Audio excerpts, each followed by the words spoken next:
안녕하세요. 김신철 변호사입니다. 채무를 연체하게 되면 채권자들이 통장이나 급여에 압류를 하는 경우가 있는데요. 통장의 경우에 압류되지 않은 다른 통장을 사용하면 별 문제가 없겠지만 만약 급여에 압류가 들어온다고 하면 조금 얘기가 다르겠죠. 상담을 하다 보면 급여에 압류가 들어올 경우에 월급을 아예 못 받는 것으로 알고 계시는 분들이 많이 있는데요. 꼭 그렇지는 않습니다. 우리 법에서는 강제 집행 시에 채무자의 최저 생활을 보장하기 위해서 생활에 꼭 필요한 1개월분의 생계비라든지 급여 채권, 그리고 생계 유지에 필요한 예금의 압류를 150만 원의 한도까지 금지하고 있었습니다. 근데 이게 2019년 4월부터는 185만 원으로 상향이 되었습니다. 그래서 급여에 이제는 압류가 들어오더라도 이 185만 원까지는 월급을 지급받을 수 있게 된 거죠. 그렇다면 만약에 개인회생을 신청하기 전에 이렇게 급여에 압류가 들어와서 185만 원밖에 못 받고 있다면 변제 계획안에 따라서 정상적으로 변제를 할 수가 없게 될 텐데요. 이때는 어떻게 처리해야 할까요? 예를 들어서 월급 250만 원씩 받는 1인 가구의 채무자가 개인회생을 신청한다고 가정을 하면 법에서 정하는 1인 생계비 102만 원 정도를 공제하고 약 148만 원의 변제금을 매월 변제하는 것으로 이렇게 변제 계획안을 짜야 됩니다. 그런데 이 채무자의 급여에 압류가 들어와서 185만 원 급여를 185만 원만 급여로 지급받게 된다고 하면 매달 변제 계획의 안에 따라서 투입되는 변제 금액 148만 원을 빼고 나면 한 달에 겨우 37만 원의 생활비밖에 남지 않는데 이것으로 살아가야 한다고 하는 것은 당연히 불가능하겠죠. 개인회생이 첫 변제금 납부는 보통 사건을 접수한 때로부터 3개월 정도의 시점에서 시작을 하지만 이렇게 월급에 압류가 들어와서 변제가 불가능한 경우에는 변제 계획 안에 인가 결정 이후에 급여에 들어온 압류를 해제한 다음에 변제를 시작하면 됩니다. 여기서 중요한 점이 있는데요.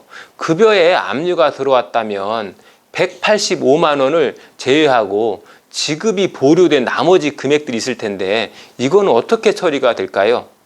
일반적인 채권 압류 및 추심 명령의 경우에는 채권자의 추심 요청에 의해서 급여 채권을 채권자가 추심해 갈 수 있지만 개인회생을 신청한다면 중지명령이라는 제도를 이용해서 별도로 강제 집행을 중지시킬 수가 있는 겁니다. 이렇게 해두면 압류 기간 동안에 185만 원을 초과하는 급여분은 채권자가 가져가는 것이 아니라 별단 예금으로 모이게 되는 거죠. 이 별단 예금으로 모인 압류 적립금은 개인회생재단에 속하게 되는데요. 실무에서는 이 압류 적립금을 모두 개인회생 변제에 투입하도록 요구하고 있습니다. 그렇다고 해도 채무자에게는 결코 손해가 될 일은 전혀 없습니다. 왜냐하면 이 압류된 적립금을 나중에 개인회생 변제 금액으로 다 납부하게 되면 본래 갚아야 할 금액이 그만큼 차감되기 때문이죠. 예를 들어 보면 100만 원씩 36개월간 총 3,600만 원을 갚아야 하는 채무자가 개인회생을 신청했다고 가정을 해 보겠습니다. 이분의 급여에 압류가 들어와서 개인회생 신청과 동시에 중지명령도 함께 신청했고 개인회생 인가가 될 때까지 모인 급여 압류 적립금이 총 600만 원이라고 한다면 이분은 인가 결정이 되고 나서 첫 변제 투입 시에 그동안 모인 600만 원의 압류된 금원을 한꺼번에 변제에 투입하게 되는 겁니다.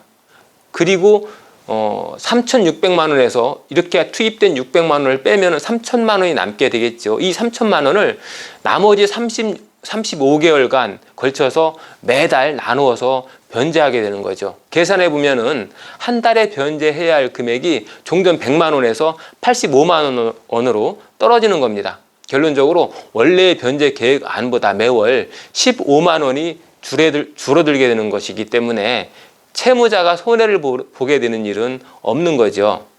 그리고 이때 반드시 또 염두에 두셔야 할 것이 있는데요. 본인의 급여에 압류가 들어왔을 때 반드시 개인회생 신청과 동시에 이 중지명령을 신청해야 한다라고 하는 겁니다. 만약에 이 중지명령을 제때 신청하지 못하게 된다고 하면 채권자들에게 압류된 급여를 모두 채권자들에게 뺏기게 되는 거죠. 그렇게 되면 나중에 변제 금액을 감액시킬 수 있는 기회를 놓치게 되는 겁니다.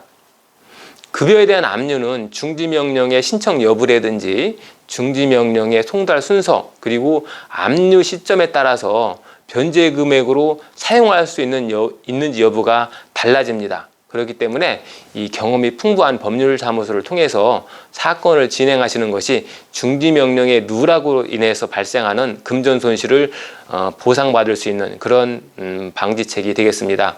오늘은 개인회생 신청 사건에 있어서 급여에 압류가 들어온 경우에 사건이 어떻게 진행되는지 알아봤습니다. 다음 시간에 좋은 내용으로 다시 찾아뵙겠습니다. 김신철 변호사였습니다. 고맙습니다.